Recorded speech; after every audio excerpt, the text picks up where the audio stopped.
Live, brought to you from the Eternal Word Television Studios in Birmingham, Alabama.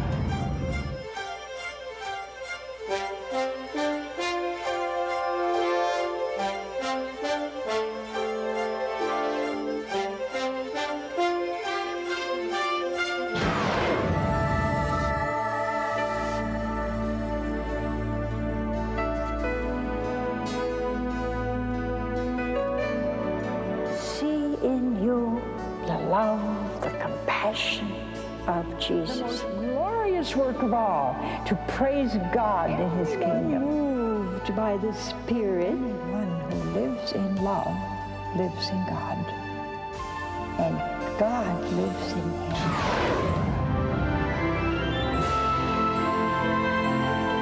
What a wonderful thing is our church. This whole network is built on trust. The essence of evangelization is to tell everybody Jesus loves you. We're all called to be great saints. Don't miss the opportunity.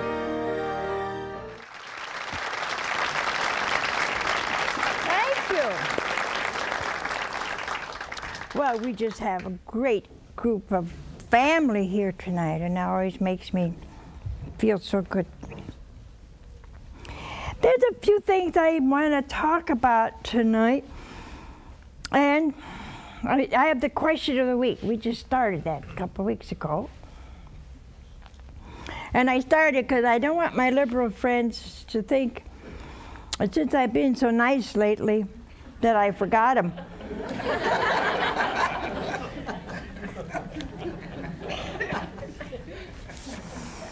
Anyway, we're going to talk about lying.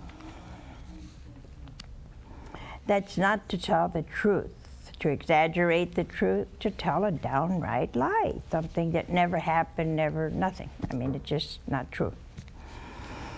But I'm going to take the question of the week,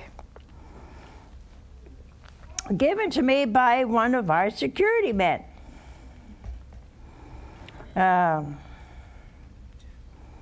And it came up to me when I was waiting for Sister Regina in the car, and she said, you know, there's something I don't understand. Now, when I get through with this, you're both not going to understand, like he doesn't understand, and you're both going to know the answer, but you're not going to understand the answer either. How do you like that? I'm going to read this to you, and then you will see why he didn't understand. You're going to know the answer, but you won't know the answer. And here it is. A woman is charged with fetus gun death. You probably read it, but I wanted to comment on it. So his question is, I don't understand. A woman who claimed she didn't have enough money for an abortion was charged with murder for allegedly killing her 6-month-old fetus by shooting herself in the womb.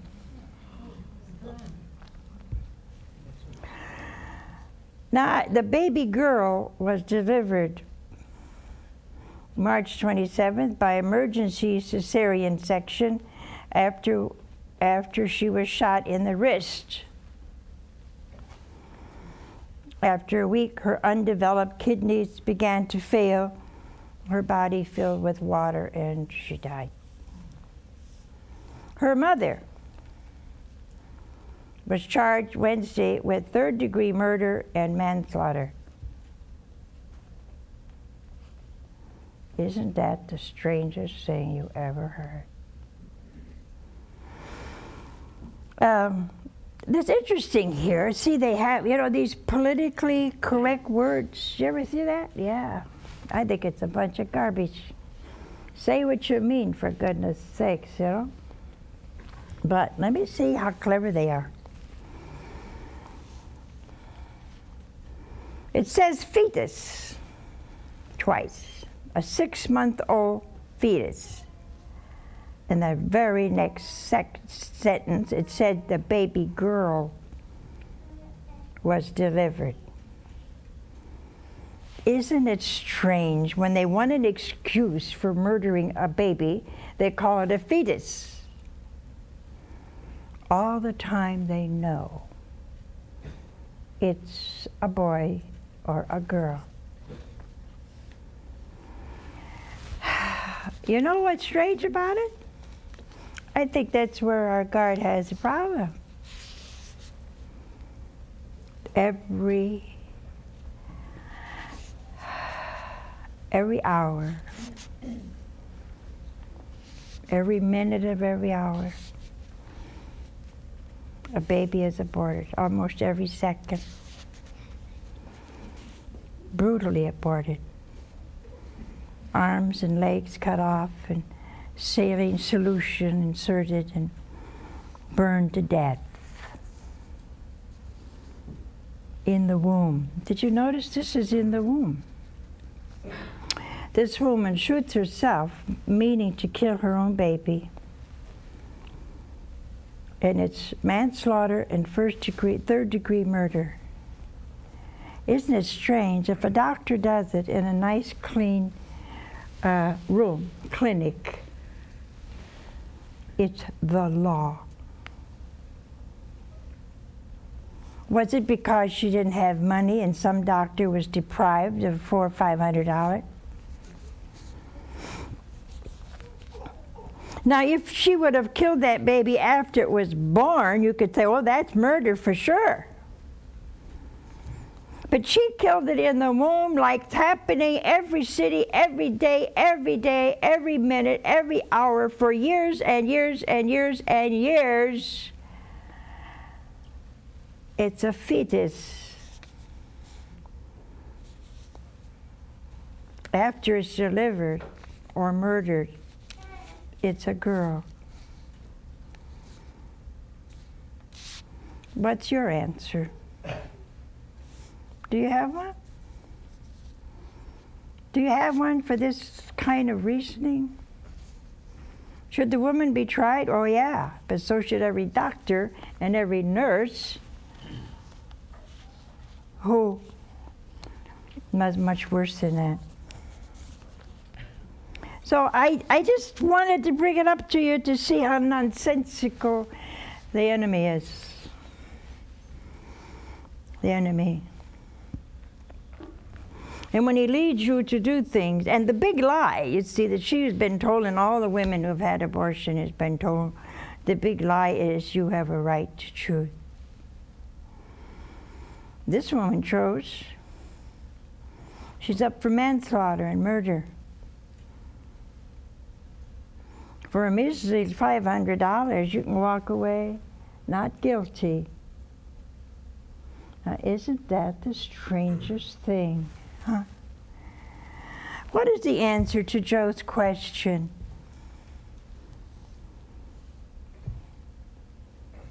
The answer is, it is Satan,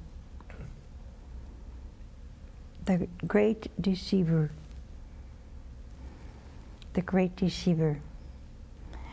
I told you about the women. Every week I get a letter from some woman who has had an abortion and the torture she's going through. And inevitably, they say the same thing. I bought the lie. I bought the lie. Well, people who commit suicide buy a lie. People who think they're going to get out of suffering and have assisted suicide have bought a lie. When you go against the church and when you say there is no sin, you tell a lie. When you speak ill of your neighbor and slander them and tell some secret of their life that nobody ever knew, you slander. And although it may be the truth, at that point it becomes slander.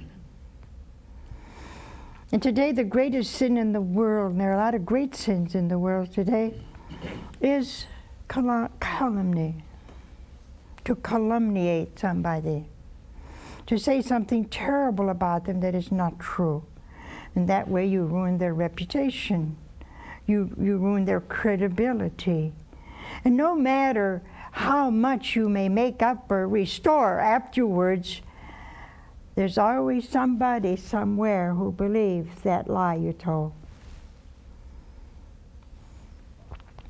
And today it seems to be so much a part of the fabric of the world that people don't even know when they tell a lie. Children know. They know. Like the man, the young woman who didn't want to see the person coming up her walkway, so she tells her son, when the doorbell rings, it's going to be Jenny. Tell her I'm not home. He's okay. So the bell rings and he opens the door. He says, my mother said to tell you she's not home. He hadn't learned how to tell a lie. Blessed child. Rash judgment is a lie. Oh, we do that a lot. Ooh, do we all do that? We all do that. Somebody does something. I know why you did it. How do you know why he did it? You can't say why he did it. I know why he's angry. Why? You know, I know two women. The one woman, they were very, very, very, very, very good friends. And one woman had an abscess tooth, real swollen. And she went to the doctor, and the dentist rather, he couldn't do much with it, so she had to go home and take an antibiotic. And she's walking down the sidewalk, and she's holding her chin and just kind of, half crying. And all of a sudden, her best friend passes by, and she doesn't even notice her. When she gets home, the phone rings, and does she lay her out? I knew you never liked me. I passed you by, you didn't even look at me. Huh? I didn't see you. That's a lie. I tell you, you looked right at me. I didn't see you. Well, after supper, the kids from the one who had the toothache and the kids from the one who was upset, Rash judged, were at it, tooth and nail. In a matter of 12 hours, a beautiful friendship was destroyed over rash judgment. See, that means I put a motive on somebody's action that I'm way off base. Way off base. See, I want to read you something from the scriptures and from the Catechism, and I'm open for questions anytime, but we need to settle this lying business. And they say white lies. There's no more white lie than there's a white devil. There are no white devils. A white lie, White, declares some kind of purity of mind or heart, and it is a white lie. It means a little one. What is a little one? If you lie, you lie. Well,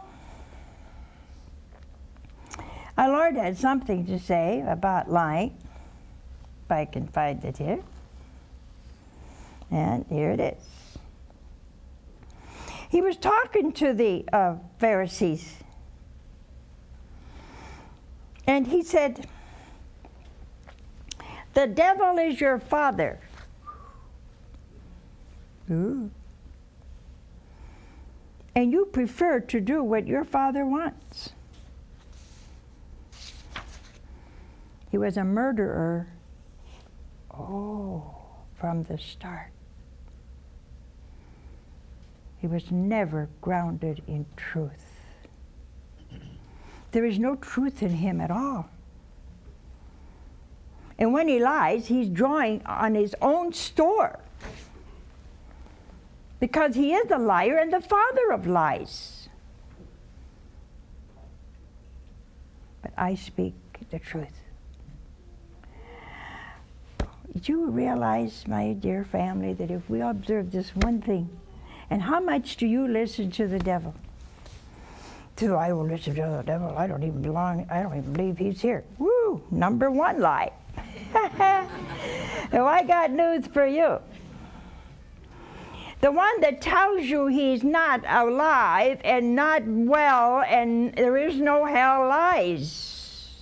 They're like their father, who was a liar from the beginning. And what is this murderer business? Satan he can't kill anybody. He's a spirit. He was a murderer from the start. What does it mean that Satan, Lucifer, the ex-angel of light, was a murderer? Because he killed in 1/3 of the angels in heaven the blessedness of the sight of God. He killed that. And from then on, they will be for all eternity the most hideous in looks, the most miserable, the most tormented. See how he was a murderer? Do you understand that? If you lose your house and your home and your job and you have your love for God, you are rich. Well, the world may consider you poor. Never allow the enemy to murder your soul. It will never die, but when it's dead, it shall be in that nether world from which there is no return. And anybody that says to you, there is no hell, eat, drink, and be merry, is a liar. And if our Lord said you's a liar, they're like their father. Let's get another little passage here.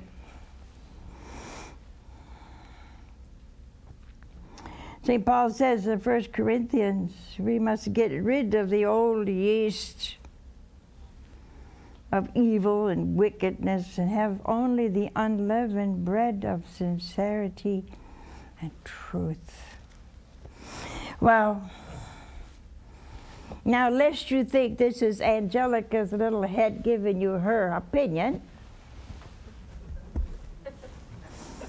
I got this wonderful book here called a Catechism. Now some say this isn't the right teaching of the church. No, they're liars. St. John says something interesting. I hope I have time to show it to you. Very interesting. He says in his epistle, he who says there is no sin calls God a liar. Oh, now. If you say there are no 10 commandments, if you say adultery is right, if you say abortion is the choice of a mother, you lie. Whoever buys your lie endangers his soul. See? I got to tell you the truth. You know, I can't go around making you feel good. I want you to be in heaven. I don't care if you feel good about it or not.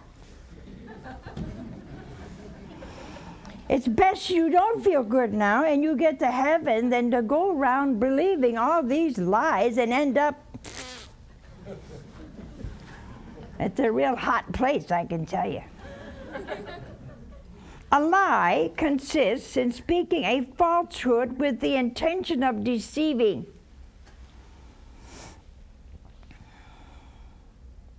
Lying is the most direct offense against truth.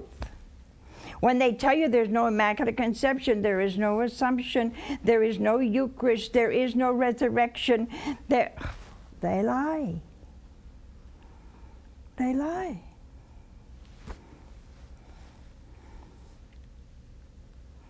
To lie is to speak or act against the truth in order to lead someone into error.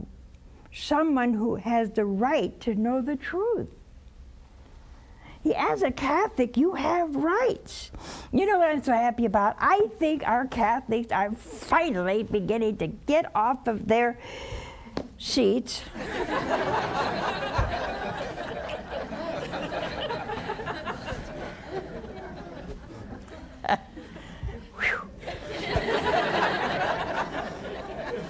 That was close. And begin to object. They did that at the Cairo conference. And they took out about abortion being a part of family planning, that it isn't even considered. Raise hell. Tell the truth and fight for the truth, and we can turn this lying world back where it was. Not where it was, there's no past with God, where it is. But if we continue to listen to lies, then we ourselves become a liar. Everybody knows a liar. You're the only one that don't know they know. Right? You walk away thinking you did it. And they are looking back at you and saying, that's the biggest whopper I ever heard. You're not, your eyes tell it. You ever notice? Eyes go kind of, whoops. Excuse me. Oh, well.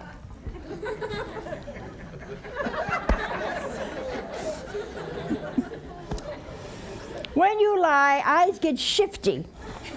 You know where shifty is? They kind of go back and forth like this. Go back and forth. Then they look down. They can't look you in the eye because they're lying. So they look down, they look up, they look this way, they look that way. The gravity of a lie is measured against the nature of the truth it deforms.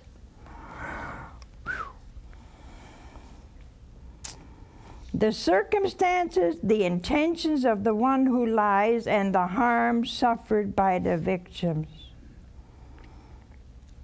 How many times has a lie destroyed a family, a home, a person's credibility, identity, just total destruction? And even when it's healed, it's always somehow there. That's grave. And to say, oh, that's nothing, you don't need to confess that, is a lie. By its very nature, lying is to be condemned. It's a profanation of speech. The reason we speak is to communicate truth. The reason religious or priests or brothers are taught and educated is to speak the truth. If they don't speak the truth, then they lie.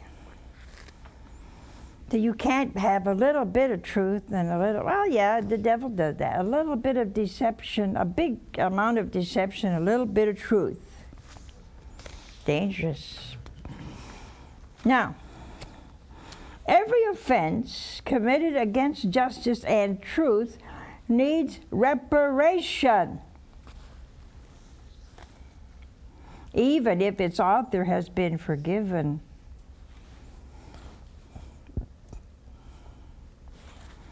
It's like the man who stole a lot of lumber, a lot.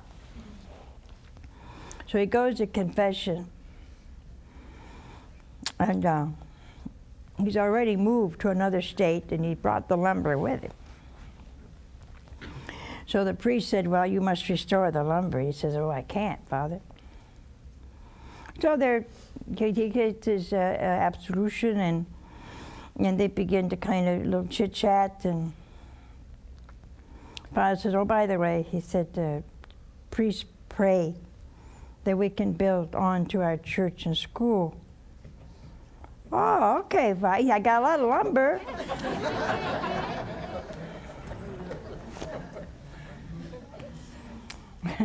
There's no restoration. See, no even a thought of restoration. When it is impossible publicly to make reparation for a wrong, it must be done secretly.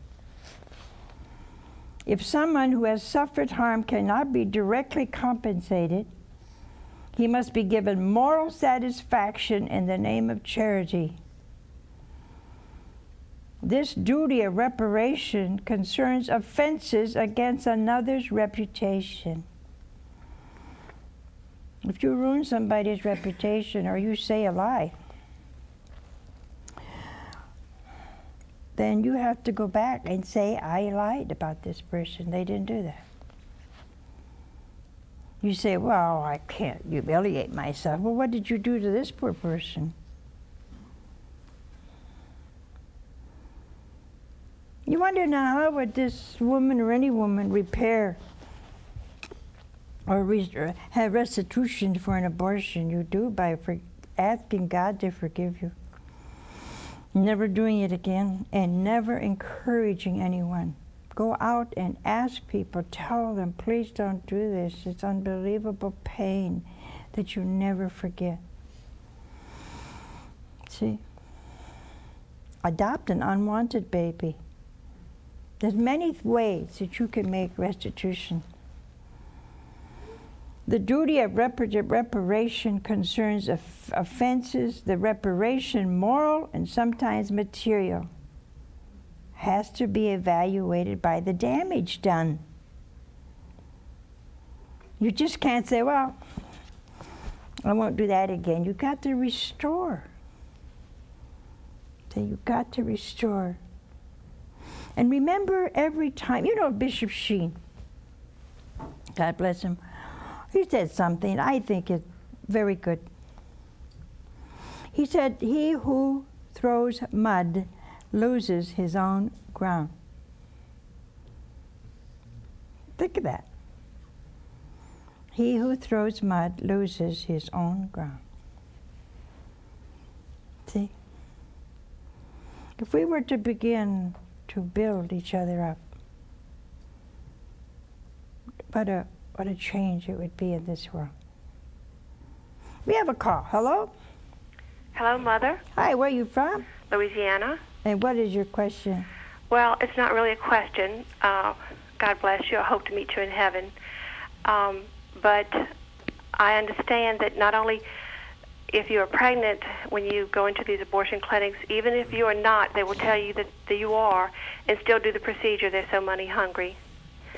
Also, I believe that the women that are so against life or do so because they have experienced an abortion. The statistics show now 1 in every 10 American women either have had an abortion or will have an abortion. Mm. Well, that's the mentality of the world, is to lie. See, to lie. I read an article about China. In one particular city, they have the solution for population explosion, which is nonsense. And their solution is work the women hard and long hours.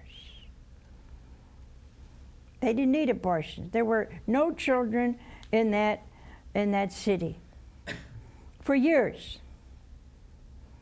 Can you imagine the lack of appreciation for the dignity of a woman that you work her to death? I think it should be the opposite. Work the men to death. How many for that? Can you imagine the reasoning? That I worked this woman so hard that she's dead at night. See, you don't have any, that's a lie. You can't. There has never been a time in history when the dignity of women has been so degraded. And they talk about safe abortion. Did you hear what I just said? I heard it 100 times at this conference. Safe abortion. Who's it safe for? Not the baby. Safe. Can you imagine anyone using those two words and putting them together? Safe and abortion. And how many they don't tell you about have not been safe for mother or child.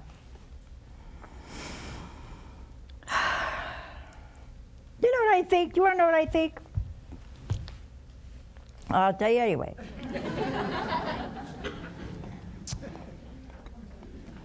I think that in heaven there is a special place for aborted children because they're martyrs to the morals of the church. Most martyrs are die for the faith.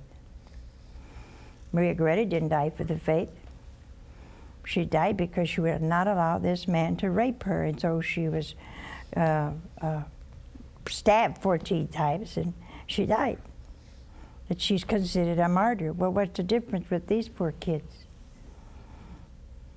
You know what else I think? I think they're praying for their mothers. Because where they are, they don't have hatred or selfishness. That their mothers and the whole world, every mother, every woman has some sense, spiritual sense, and knows she does not have the right to choose another person's life. Nobody has a right to choose whether a woman or a boy or a girl lives or dies. Nobody has that right. And that's the great lie. And we must, in our daily life, not be accustomed to these. And that's why I'm so happy. Those pro-lifers there, they fought and fought and fought. And will it change things? I think it could. I think all these people who have all these bright ideas walked in there absolutely sure that the silent majority would remain silent. I'm not for that. It's time the silent majority become very verbal. Because every time you are, it works. You stem and stop the tide of lies, untruth, and immorality, all the things that happen in the world that we're taking for granted now. Somebody said on the air a few days ago, well, the world has changed. You just have to get accustomed to abortion. When that day comes, when everybody is accustomed to abortion, then we've lost it all. And for one, I do not believe that we will ever get accustomed to abortion. So you see, the fiber of the world is by the lie, as long as it makes you happy. Well, according to this good book and this good book, two good books, it's a lie. We have a call. Hello? Hi. Hi, how old are you? 6. You're 6. Wonderful. And what is your question? Is it okay to tell a lie if you don't want to hurt somebody's feelings? I didn't get the question. Is it okay to tell? Huh? Is it okay to tell a lie if you don't want to hurt somebody's feelings? No, honey, I'm afraid it isn't. You see, you hurt God. You always hurt when you tell a lie. See? There's no such way of not hurting someone. sometimes it's the way we say something. And the way you say something is very important. But you cannot tell a lie and harm your own soul, not in order not to hurt someone else. That's what we call a white lie. There is no such thing as a white lie. There's a gravity of a lie, you know. If you lie about someone and they lose their business, they lose their reputation, that's pretty grave, you see. But if you tell a lie that we say is a small lie, see, when we're so concerned about white lies, it means we lie. And our conscience is bothering us, see? So we want Mother to say, oh, that's okay. It's not okay. To lie is a venial sin. For example, if you slap somebody, that's grave. I mean, it's terrible. It's an insult. If you break their arm, leg, and give them a black eye, that's worse. Should we not say that? But haven't you offended the person either way? But then we can't say that I offend less if I just sock you once. Does that make sense to you? I could have shocked you 20 times. Well, one is enough. You still offend. Do you see what I'm saying? And sometimes we teach our children to lie. You don't even know you do that. Tell your daddy you think that Mama needs a new dress. That poor kid doesn't even know what you're wearing. But you've taught him already to say something that's really not true, see? We have a call. Hello? Yes, good evening, Mother. Yeah. Where are you from? I'm from Virginia. What's your question? It's not a question, it's just a comment. Almost 20 years ago, I had made the decision to have an abortion.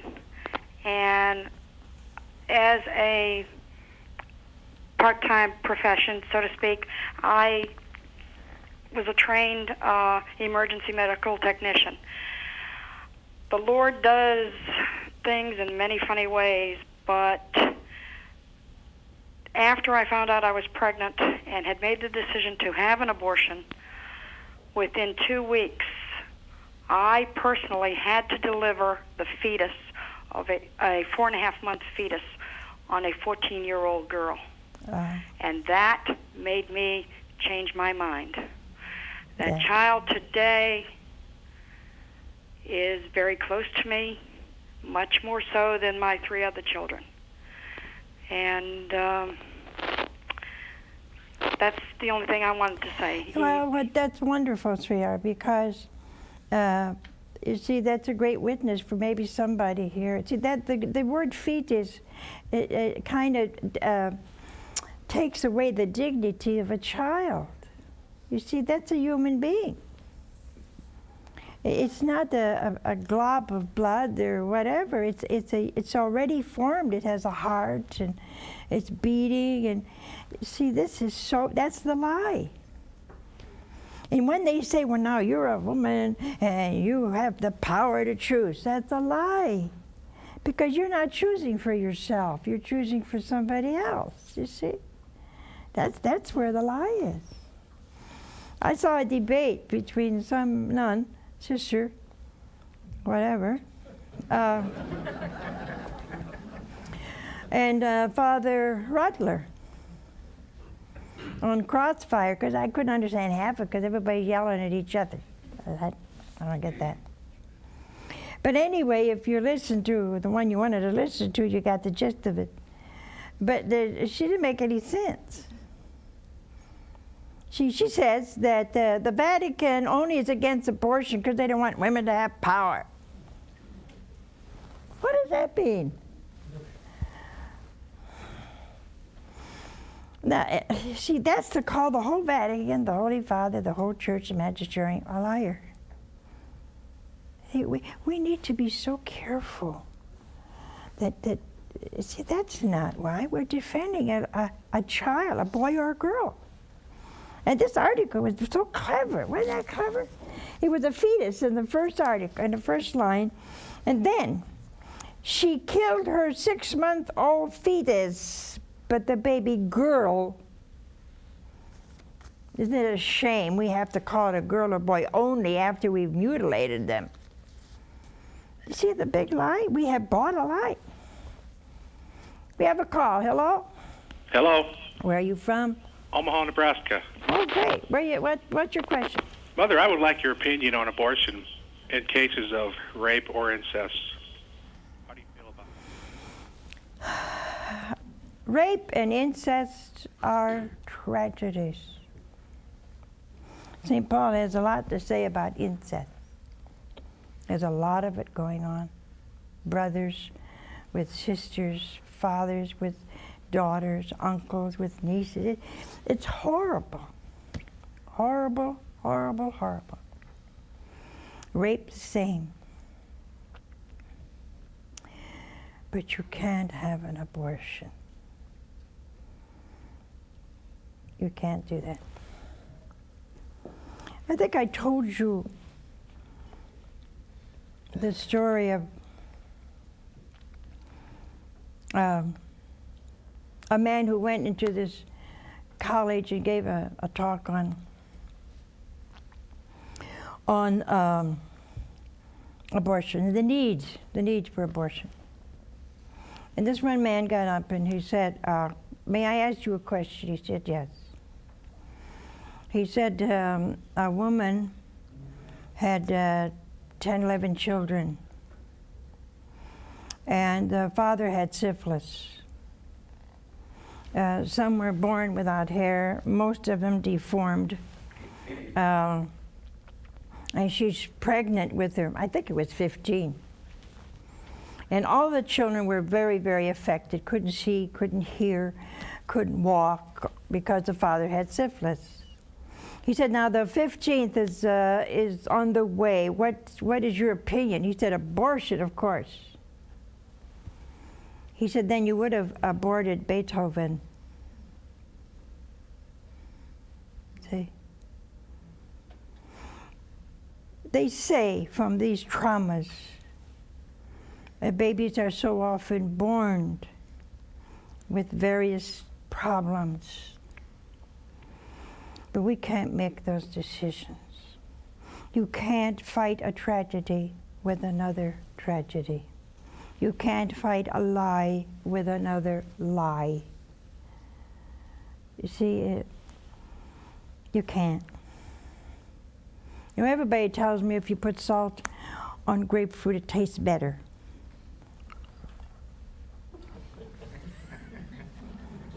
You don't taste the salt, then you don't taste the grapefruit. You see? I don't understand that. See? If you want a grapefruit, it's sour, eat it. Put sugar on it, for goodness sake. Don't tell me if you put salt on it, it tastes better. Well, that's how it is with lying and abortion and all. We just make one tragedy, one mistake, we make a greater one. For an adultery or premarital sex and you get pregnant, then you're going to commit murder. And see, it looks good, it looks right when you say incest and rape. Most lies look good. That's why you fall. For example, if you bought a new car and you ran it 20,000 miles and you somehow put back the speedometer to 1,000 miles, and you sell it for a higher price, I'll make a bet a lot of you don't see the point. Let me give you something so small that you're going to think, Mother, you are picky. Okay, I am picky. I'll tell you I'm picky. But it shows an attitude of mind that when you start doing little things, and that is the good old postage stamp. You know what I'm going to say, don't you? Huh? Because you probably did it. You get a letter in the mail and somehow it slipped the stamp.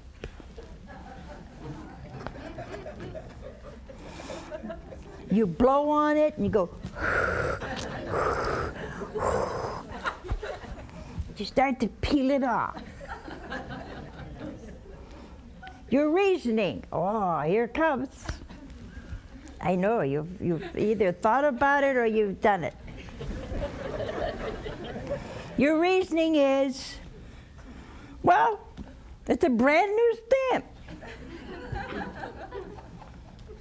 Well, there's not a question, it's a brand new stamp. But my friend, it cost 29 cents to send a letter from California to Saginaw. It also cost 29 cents from Los Angeles to San Diego. Now, if your envelope happens to come and you peel it off and use it on another stamp, you're lying because it implies you bought the stamp. You didn't buy the stamp. You stole it. And you don't care. I hate that post office anyway. They're always raising the price. They don't say anything to me when I get a letter that's all crumbled. So what's the difference if I steal their old stamps? Uh-huh. You see there? Something happens here. A woman told me, she was talking to me about something else on the phone, and she said, oh, and she started laughing, ha, ha, ha, so cute. She said, I thought it was so funny today, my son stole a candy bar in the grocery store. I said, what? You stole a bar of candy in the grocery store. I said, when did you see it? When he got home. Did you make him take it back? No, he ate it. I said, now you taught him to be a thief. Oh, he's just a kid. I remember what I did when I was 3 years old. You see how we excuse all these kind of things in our life. And we can't. We have a call from a person who needs prayer for a friend who's in the hospital dying from third miscarriage. If that woman dies because she was going to have a child, she'll die a martyr's death because she wants so bad to keep it. Let's say a prayer. Lord God, you know how many, Lord, how many have children and have the ability to bear, and they do not want them. In fact, they kill them. How many, Lord, want children with all their heart, and they do not have them? And we do not understand your ways. We do not always understand your permitting or your ordaining will. But we are finite. We are without real knowledge. We are without faith and understanding. And so, Lord, grant that this woman may survive and one day bear in her arms the child she wants so much. You are the great and holy one. There is no one like unto thee.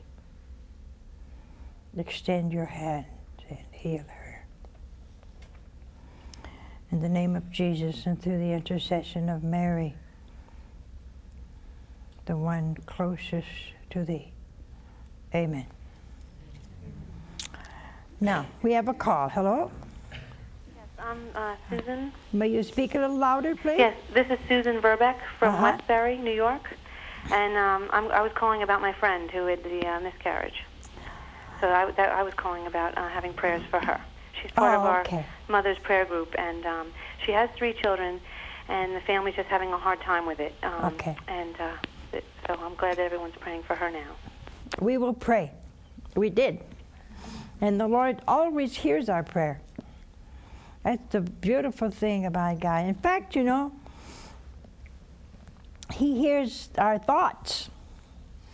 Well, some of you are not too happy about that. But He does. I told you that about my Jubilee. I like yellow roses. I like one especially that are two-tone. You know, two-tone roses? They're one color inside and they got a little orange or red, whatever.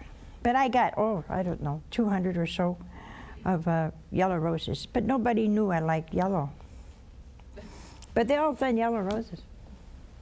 And yesterday, I got another big bouquet of assorted yellow flowers, and the card said, "I'm sure by this time all your yellow roses are gone. Happy Jubilee." There was a big box of big yellow, all kinds of flowers. But see, I never prayed for it. I never asked for it. I just like them. Like cherry pie or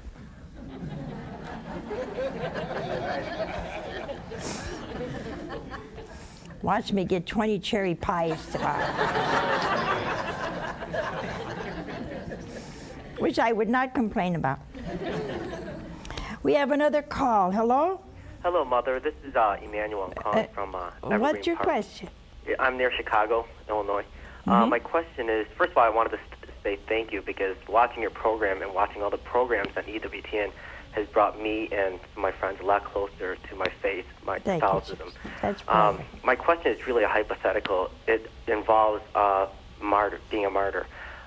If you were faced in a situation where, let's say, someone put a gun to your head and they wanted you to renounce your faith in front of everyone, and they said they would kill you if you did not renounce your faith, or they asked you the question, if you don't renounce your faith, we will kill one of your loved ones, such like your wife or a sibling or that.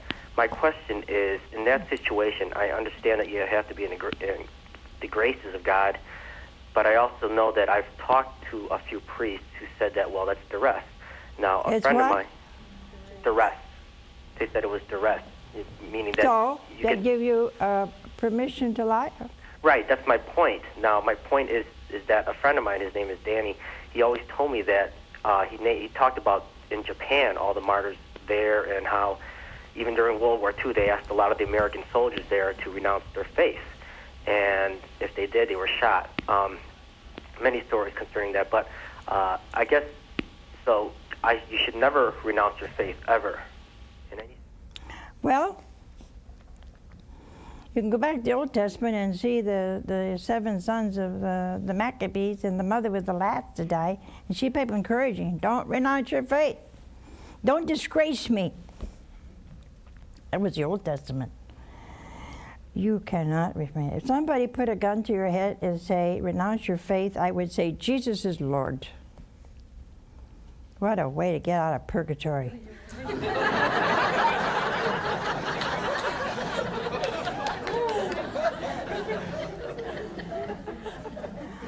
You know how long it is to become a saint? Huh? You got it.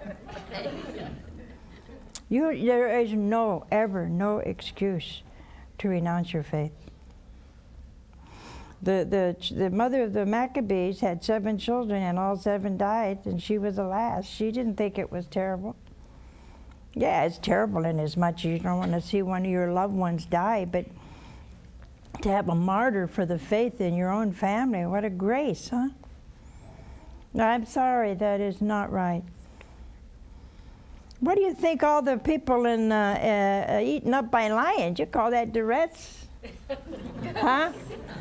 Yeah? You're sitting up there and they got some kind of wool on you so that you smell like a lamb to these lions, and you don't call that duress? You think they were standing there, come on, y'all come, y'all come. They're shaking in their boots. You see these big lions coming at your jaws that they haven't eaten for 2 weeks? Yeah, duress. We call them martyrs. Everything is duress today. That's why we compromise truth. I'm under duress. Yeah, you're duress, but you can have duress in hell forever. What do you think they got down there? You can't renounce your faith. You can't say, well, I can't speak the truth now because if I do, I'm going to make so-and-so unhappy. Oh, very bad. St. Paul knew he was a marked man. St. Peter knew he was a marked man. And when he tried to escape, well, he wasn't escaping. Everybody told him, Peter, we need you. You're the prince of the apostles. And what'll happen when you're gone? And leave Rome. They're after you. So he started walking down the road. And all of a sudden, he saw Jesus coming towards him. And he said, Lord, quo vadis? Where are you going? And the Lord looked at him. He said, I go to Rome to be crucified again. And then he disappeared, and Peter turned around. He went back to Rome. They captured him. And he said, I am not worthy to die as the Master since I denied him. Place my cross upside down. Duress, you're right. God bless you.